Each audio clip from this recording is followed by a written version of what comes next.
Hello, sports fan. This is Stephen Neal of Sports Choice Plus. I'm bringing you a very special breakdown. I'm going to be covering the Tampa Bay Buccaneers taking on the New York Football Giants. Before I get right into that, I want to make sure you're subscribed to the YouTube channel so you can get all the updates and all the breakdowns. Without further ado, let's get right into it.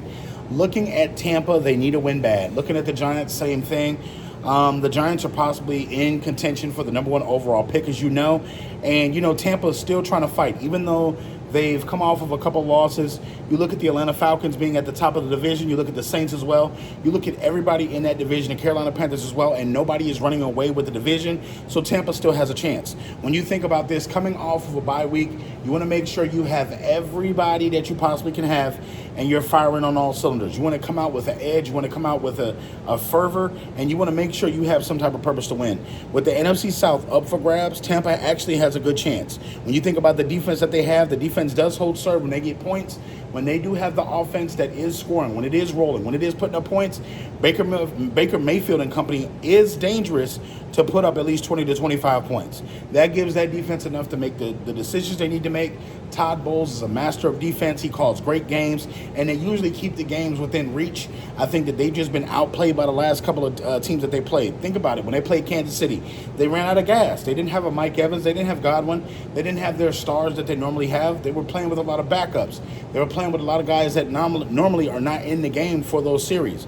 So you got to think. You got to tip your hat to Tampa for being that good under adversity. But at the same time, everybody's paid in the NFL.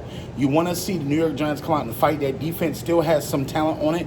The offense, it does have Malik Neighbors and company, but they're very matter of fact. They're very it's just vanilla. It's not really anything exciting with the offense.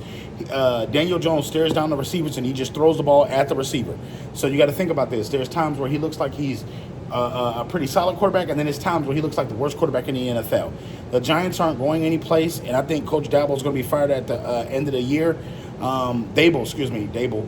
But from the standpoint, the Giants don't have the offense to compete with Tampa. I'm just going to be honest with you. I think that they can run the ball occasionally.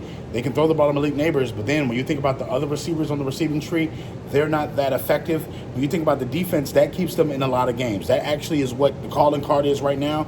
And at this point, they do have a couple of ballers on there, but from the standpoint, I like Tampa's team better, and I like them coming off the bye being more focused and ready to win. So I'm picking the Tampa Bay Buccaneers to win this one this week.